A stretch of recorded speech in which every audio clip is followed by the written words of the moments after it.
امامت میں جتنے لوگ بھی ہوں گے وہ سارے کے سارے معصوم ہوں گے، اور اللہ تبارک و تعالیٰ نے ان کا تعارف بھی کرایا ہے کہ مثلا جو معصومین ہیں ان کے بارے میں کہا گیا ہے قُلْ لَا أَسْأَلُكُمْ عَلَيْهِ أَجْرًا إِلَّا الْمَوَدَّةَ فِي الْقُرْبَى، وہ ہمارے بزرگان، ہمارے ساتھی، ہمارے دوست، قربہ سے مراد لیتے تمام رشتہ دار، حتیٰ رسول اللہ کے چچا زاد بھائی ابن عباس، ان کی اولادیں ہارون الرشید، مامون، یہ سب کے سب رشتہ دار ہیں۔ لیکن ہم کہتے ہیں رشتہ داروں کا جتنا حلقہ آپ وسیع کریں، یہاں ہے قربہ۔ قربہ کا معنی ہے سب سے زیادہ قریبی۔ سب سے زیادہ قریبی وہ ہوتا ہے کہ رسول اللہ اور اس کے درمیان کو فاصلہ نہ ہو، وہ علی و فاطمہ حسن حسینی ہیں، اور تو ایسا نہیں ہے کہ یہ بن سکتا ہے۔ تو قربہ سے مراد اللہ نے یہ لیا ہے، آپ اس کو جتنا پھیلانا چاہے پھیلا دیں۔ یطعمون الطعام علی حبہ مسکینا و یتیما و اسیرا، کیا اس وقت اور کوئی موجود تھا؟ علی و فاطمہ حسن حسینی تھے۔ جب آیت تطہیر نازل ہوئی اس میں داخل کرنے کی کوشش کرتے ہیں، حضرت مولانا مودودی سید بھی ہیں، وہ بھی کوشش کرتے ہیں، بجائے اس کے کہ اہل بیت کا تذکرہ کریں کہ وہ داخل ہیں، کہتے نہیں فلاں بھی ہے، فلاں بھی ہے، فلاں بھی ہے۔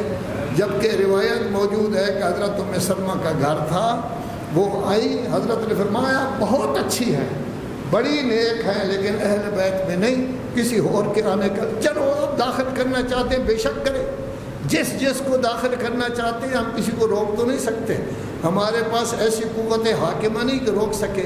لیکن اصل جن کو تطہیر کا مالک کہا گیا ہے وہ خود رسول ہیں، علی ہیں، فاطمہ ہیں، حسن حسین ہیں۔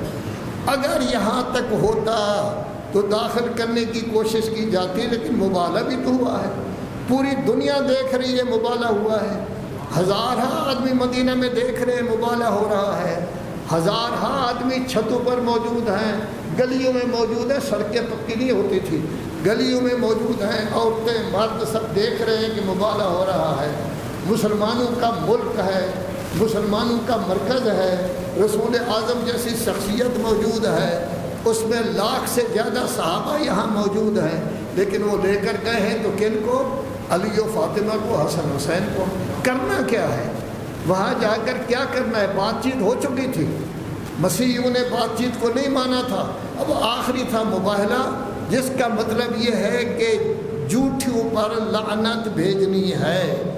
تو اس وقت کوئی ایسا آدمی نہیں تھا ان 5 کے علاوہ جو جھوٹوں پر لعنت بھیج سکے، کیونکہ سب میں جھوٹ پایا جاتا تھا۔ کفر کا جھوٹ تھا، پہلے شرک کا جھوٹ تھا، بعد میں مسلمان ہوئے، مسلمان تو بڑھاپے میں ہوئے، پہلے تو تھا، لیکن اس خاندان میں تو کوئی اس چیز نہیں پائی جاتی۔ رسول اللہ انبیاء کے سردار ہیں، علی اولیاء کے سردار ہیں، فاطمہ سیدۃ النساء العالمین ہیں، جنت لینی ہے تو حسنین جوانان جنت کے سردار ہیں۔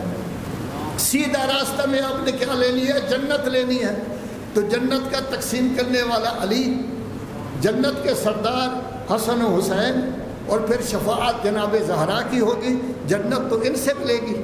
لیکن افسوس افسوس افسوس کہ جب مسلمان تذکرہ کرتے ہیں تو ان کی کوشش یہ ہوتی ہے کہ رسول اللہ سے اہل بیت کو کاٹ دیں،